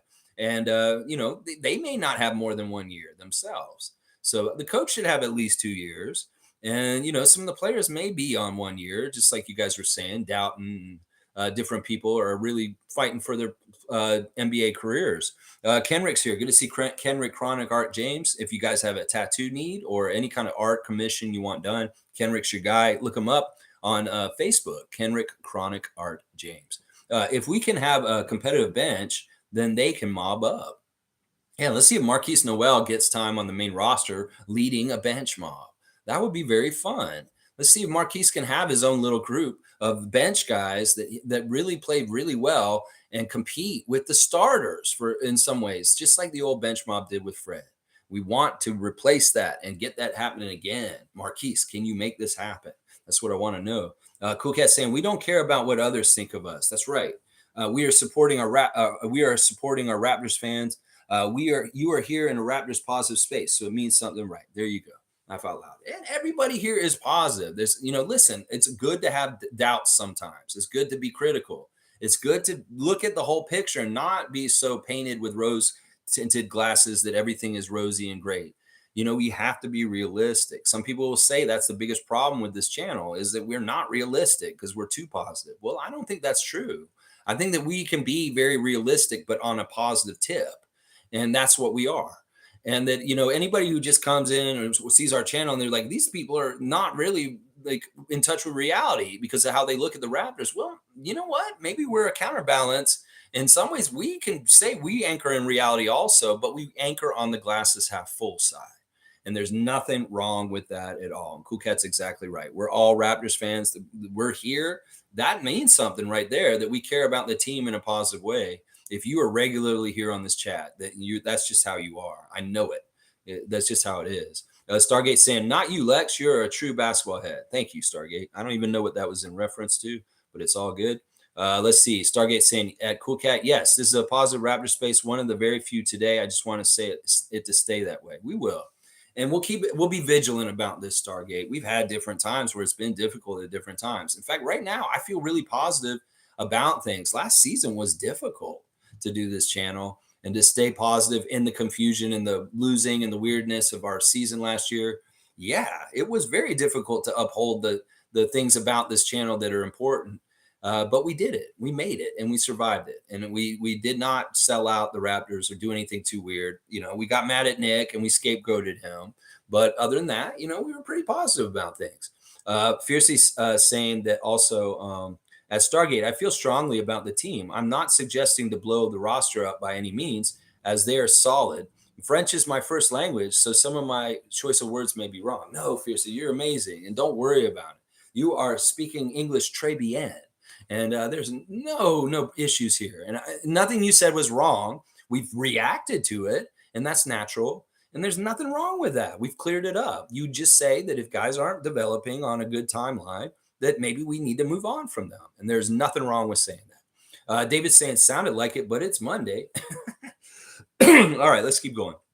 I'll finish up, maybe do about 90 minutes. Monique saying, I didn't go to the Scarborough Shooting Stars game, obviously, but my family did. And they said Delano was sitting courtside signing autographs. Just a little update. This is cool. Okay, so Delano's in town. He's at the CBL game in Scarborough, and he's signing autographs for the fans. This is good. He's always going to be Rex Dale Bus. He's always going to be our guy, even if he's wearing that ugly green jersey this year. He's still our dude, and we love him, and he's always welcome back in Toronto. I don't care. You can't have bad blood with Delano, no matter what. He's just our dude. He's our Toronto guy, and we got to love him, even if he's a Celtic. David's saying, that's nice to hear, Mo. Thanks for that. Yeah, I like hearing that Delano's back in town. He hasn't just turned his back on his community because he's now a Boston Celtic. Let's see. David's saying, I actually like Kristaps Porzingis. I think he's a good fit for Boston. Not a Celtics fan, so don't go all crazy on me. But I like KP as a player. He's a weird guy. I don't like him as a person. He's a jerk. He's kind of prickly. And I've heard he's abusive. Like he had an allegation that he beat up his girlfriend. He's an interesting player. He's a unicorn. He's kind of a prima donna. His time in New York was very interesting when he first started because it was a weird situation. And then, you see him go to Dallas. And that was a weird situation with him and Luka. You figure that, like, if he's on a team with Luka, you should get along with Luka. Luka's an easy guy to get along with. I don't think they got along. I don't think they liked each other. I don't think they actually really kind of bonded in any kind of weird way. Because Kristaps is just a very prickly, cold person. And I don't think he hangs out with his teammates or any of this kind of stuff. I think that he's just very professional. He just shows up, and he has a really hard time connecting with players in the NBA. In Washington, yeah, he was there. and it sucked. And they're a shitty team. He's just wasting his time. Well, he feels good because he's going to be a Celtic, and now he feels like he's going to be able to go win and do stuff. I don't believe this. I think that Porzingis is a very interesting, unique unicorn player, but I don't think winning goes with him. I think losing goes with him, and that he is going to be part of the reason why the Celtics are going to lose more this year. And I'm all about it. He's not a good defensive player. And that is what I love about this. They've downgraded their defense, as you said. They've downgraded their defense. They're not as good as defensively this year without Grant Williams and Marcus Smart and adding Kristaps Porzingis. No, that's not a good defensive move. So in some ways, Boston is weaker than they were last year. So I'm here for it. That's why I like Porzingis, because he made them weaker. And all the Celtics fans are going to think they're going to be better because he's around all of a sudden. Well, they're going to be sorely mistaken. And this is going to be very interesting to see how it plays out. Add in the shakiness of their head coach. And yeah, this could be a very interesting year in Boston this year. It may not be all easy. It may not be as successful as last year. It could be very bumpy road this year. Yeah. Iceman saying point of attack D is going to be much better. Bench Mob 2.0, Gary, Chris, Precious, Malachi, Otto, Jalen, Grady, Christian, Jeff, and you put Otto twice. Was a vital piece to Golden State run. Oh, you putting Porter Jr. was a vital piece to the Golden State run. 3-point percentage will be better. Better, Dan, for sure, B. Seriously. I saw a stat in the last day or so that the Raptors had the highest percentage of contested rebounds, meaning they missed a lot of threes, and there was a lot of offensive rebounding for the other team, battling us on our defensive rebounds. That we had the highest stat in the league for the most contested rebounding battles as far as things. And, we make more shots. This will make it more easier. It was the missing so many different shots. It was so bad last year. And that will make things easier. We get dialed in. We get easier shots. We have guys like Otto back. And all of a sudden we shoot better this year. This will be way, way better. I think you're right. Point of attack defense is going to be way better in some ways with Dennis Schroeder running around with us this year. Top saying Iceman like Irvin. I think Javon will be playing key minutes with the big club this year. David, I'm confused as to why Harper Jr. made it too. His shot form is poor and he's slow overall. Wow. Yeah, I think that's kind of fair for Ron in some ways. He is a little slow. His shot is okay. It's not going in this summer. It's like he's either on or off, and he's been off in the summer so far. It's too bad. Javon Freeman Liberty playing on the Raptors main squad this year. I don't know how much that'll happen, but we'll see. He's a two-way. He can play between both, and maybe he will be a useful kind of hooper off the bench, the instant offense off the bench. If our bench scoring has been bad in recent years, well, Javon Freeman Liberty could free us of that struggle very quickly. We'll have to see. Stargate saying, in my opinion, Milwaukee is the team to beat in the East if they stay healthy. I agree with this. I completely agree with this. And the upstart will be the Knicks. Yeah, I can see this too. Cleveland better have a good start because Mitchell is already hinting at wanting to go to the Knicks. Yeah. Things aren't so rosy in Cleveland. They're going to overvalue Cleveland this year once again in certain ways that they shouldn't. And then, I agree about the Knicks. The Knicks may become an issue this year. On the down low, the Nets are going to not be that good, but they could improve also. I don't know how good the Nets will be, but the Knicks could be better than the Nets. And the Knicks, the thing about them is they have that Villanova group going on. They have some weird synergy going on with New York Knicks right now. And they're kind of having a feeling like they might be coming back to relevancy around the league on a more permanent basis. So we'll have to see how it goes with them. I don't wish anything too well for any of those teams, but I agree about Milwaukee. I agree about New York. And Cleveland's in trouble because Mitchell's not going to stay. I think that's just a given. Fiercely saying, anybody know why Jalen Harris is no longer in Scarborough Shooting Stars? I noticed he hasn't played any games against Ottawa. Well, I think he's just done in that league. He was in the summer league with New York. That's where I saw him last. He was on New York summer league team this year. So I don't know. Maybe he got a contract with them and he's just around the New York franchise right now, or who knows. But that's interesting. He's not playing in the CBL right now. That is interesting. David's saying, I thought he went somewhere on a two-way. Maybe not. Well, if he did, he's in New York. Because he was on the Knicks in the summer league. If they sign him, I didn't hear anything about him being signed. I'm sure y'all would have brought it up. I'm sure Paul B would have come with the news and told me Jalen Harris got signed to a two-way with the New York Knicks. But he was with them. That's where I saw him. He was waiting in the wings after one of our games with in the Knicks jersey on the summer league team. Let's see. Iceman saying at top, if Doughton Jr. coming off of ankle surgery slips in training camp, Freeman Liberty might steal his roster spot if he has a strong camp. I like Javon. He's a steal signing for Masai. Yeah, we'll have to see how this works out. I really hate that scenario for Jeff because I know how hard he's worked in the last few years to get to how far he's gotten. I don't want him to get screwed up on this. In fact, I don't want this to happen because I love Jeff and I want his dreams to come true. And in some ways, Freeman Liberty's Johnny come lately. And in some ways, I'm not rooting for him like I'm rooting for Jeff. So we'll have to see. But it really is going to be like who's going to do better and prove it and do the things on the court that matter. And that's what's going to matter ultimately. Monique saying Jalen Harris was on the Knicks Summer League team. Yep, that's right. And Fiercey's thanking Monique for that. Yeah. And Stargate saying, I don't think Luka disliked KP at all. I think KP had an issue with Luka for sure. Yeah.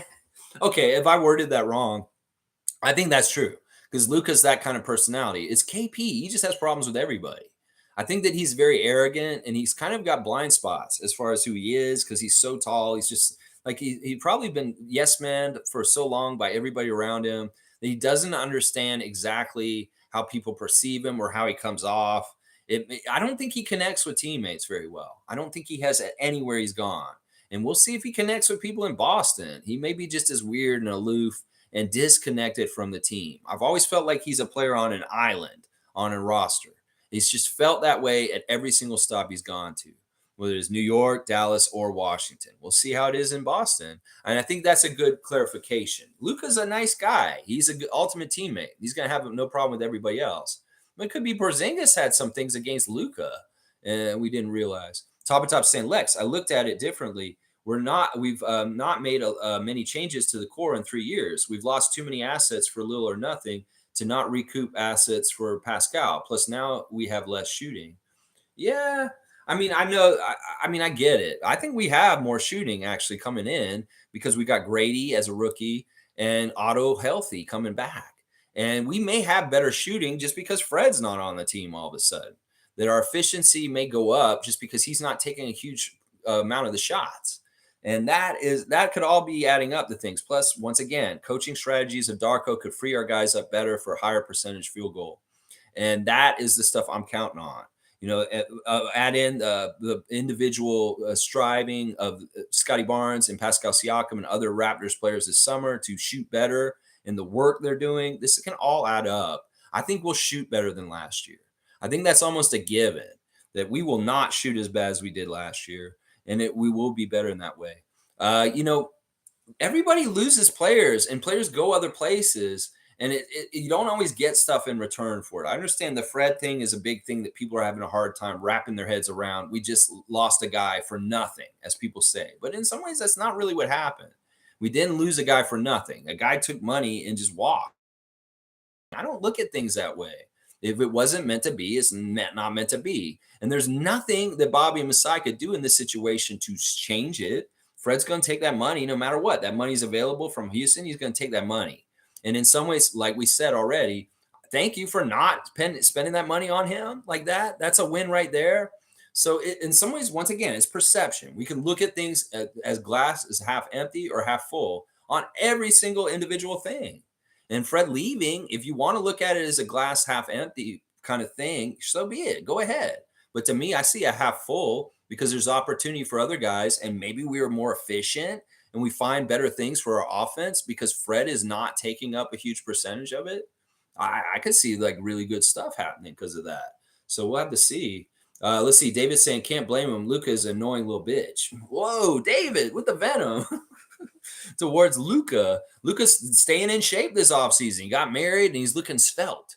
And he's going to play at FIBA, apparently. So Wayne's saying, our front office has been meticulous in executing our roster construction. Almost everyone has to compete for their spot. Starting or bench positions are competitive to boot. Yes, we are rooting for Jeff Doughton Jr. He will not be screwed by this front office. He just has got to earn it the old-fashioned way. That's right. I'm really worried. I don't want to treat him wrong because he's done things right and he deserves good things. That's just how I feel about him. I think that people don't understand how hard to be a GM is in this league. And there's a lot of different opportunities and ideas. You got to go over and think in split second timing and be ready and prepared and flexible. And every offer you see come across your table. And, you have to be able to say no very well and easily. You cannot be like coerced. You cannot be intimidated. You cannot be like manipulated to try and make deals out of desperation. There's a lot of things that go into being an NBA GM that people with the trade machine on ESPN just do not realize. And these guys are doing a good job. They're weathering every present moment of the situation to the best ability of what they got to do. And they're not making mistakes. People can say they think they're making mistakes, but you don't understand what they're doing. And you don't understand how hard the job is. And in some ways, not doing something like not keeping Fred and paying him $40 million is not a mistake. That is very much the right decision. So in firing Nick, that was the right decision. Casuals are just look at him like he was our championship coach. Why did we fire Nick Nurse? We're going to regret this in the years to come. And it's like we had to. There's no ifs, ands, or buts. That road had come to an end. It was a dead end, and we needed to fire Nick. There was nothing else we could have done in that situation. So people that love Nick Nurse and didn't want to see him get fired, that would have been ideal if we could have not fired him. But the situation had gotten to that point that we just had to. And y'all can say, oh, and anybody who's going to come up in the years to come, if we are not successful and we do have problems, and you start saying, oh, we should have never got rid of Nick, you shut the fuck up. Because there was no choice in this. Once again, the exits of Fred and Nick, there was no choice on these things. You think that there were choices, but there wasn't. And the front office did the best with what they had to do. They got a great new coach, Darko. They got a new point guard in Dennis. And they did what they had to do in response to these things happening. So it is what it is. It is what it is. Let's see. Stargate saying, as for the Raptors, I believe they can be a third or fourth seed in the East this season. If healthy, of course, we will see. I love that. That's higher than I would say. I would say fifth or sixth. But if you want to go third or fourth, I won't be upset with you. And I love that. You're being more positive than me on that. I would say fifth or sixth. But if we can get to third or fourth, hey, that's home court. That's home court. I love it. Iceman saying Jalen Harris no longer listed on Star's roster. I don't know what kind of drugs he was using, but he messed up his NBA career. He was making progress with the Raps before that. Now he's a b-ball vagabond. Yeah. He's tried to say that it was like, I don't know. I felt like, was it like poppy seeds on a sesame bun or something like that? It's like kind of how he's trying to treat it. But then some people were like saying, you know what? No. And there was like, listen, this is the thing. And I remember this very clearly. And some people will argue with me. That game that he had at the end of the season for the Raptors in the regular season, against, I think it was Dallas or somebody, that he kicked so much ass and he played so well. And he was player of the game and he got his interview after the game. He was inebriated at the end of the game. Like when they did the post-game interview with him, he was already fucked up. Like I'm trained to catch people that are either drunk or high, like because I went to so many schools about this in punishment for being DUIs and stuff, that I'm very good and trained at telling if somebody's been drinking or if they've been, doing drugs. And he was high as fuck in his post-game interview, like minutes after the game ended. Like, what did he do? Run to the back and do a line or something and then run back out? He was so on something at the end of that game that in his interview, you could tell he's like, he looked like he was coked up is what he looked like. And I'm telling you, right after that, and in that interview I was like, holy shit, he's fucked up. And then like a couple weeks later, they said that he had a drug problem and they were cutting him. So it's like, look, there's something weird about Jalen Harris. He's not completely being honest about what's going on with him. You can say it's a performance-enhancing drug that he took, a PED or something like that, and that's what failed. I don't think that's what it is. I think that dude was doing cocaine, and that he had all the signs of being a cokehead at the end of the season at that point, because he was fucked up at the end of the game in the post-game interview. Like, I'm like, how did he get fucked up so quick? Is this dude doing a Keon Clark? Is this guy drinking a fifth at halftime? Like, what is going on here? Was he fucked up at halftime? And that's what happened? He's just been fucked up the whole second quarter, half? I don't know. There's fishy shit with him.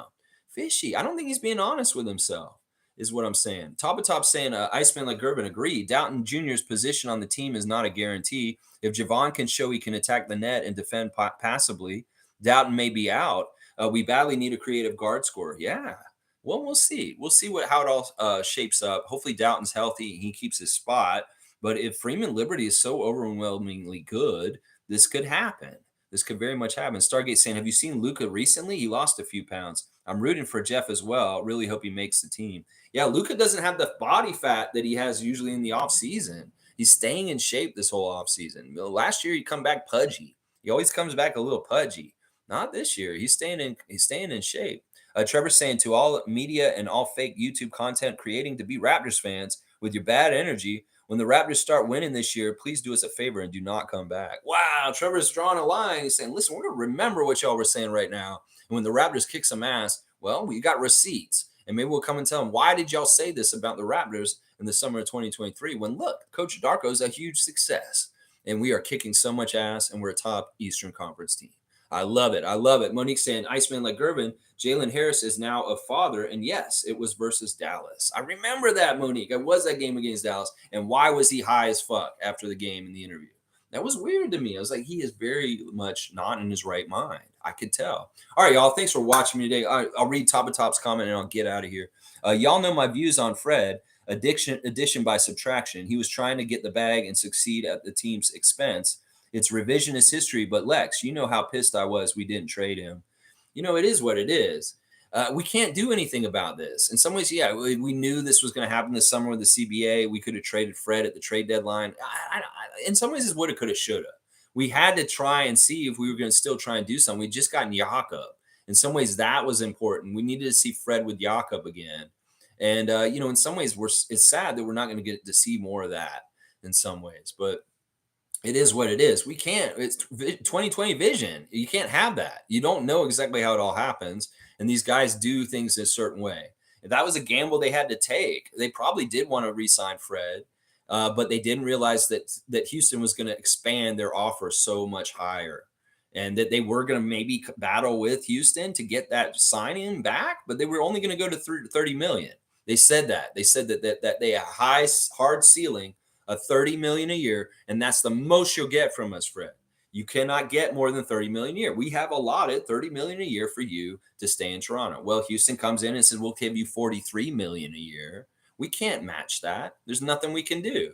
So in some ways, they couldn't have predicted how much money Houston was going to have to throw at Fred, because in some ways there were overtures that Houston was going to throw that money at James Harden. There was overtures that they may throw it at any other guy that was a free agent in that kind of way that summer, but they chose our guy.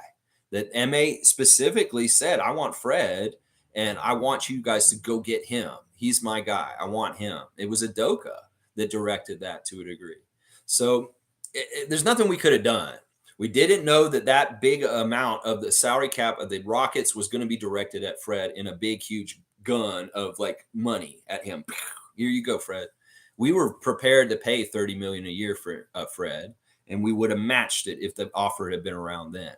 But what can you do? So be it. Walk, take the money, Fred. That's that. It is what it is. Addition by subtraction. In fact, I think that is exactly what's going to happen. We're going to have very good things happen with the subtraction of Fred off our team.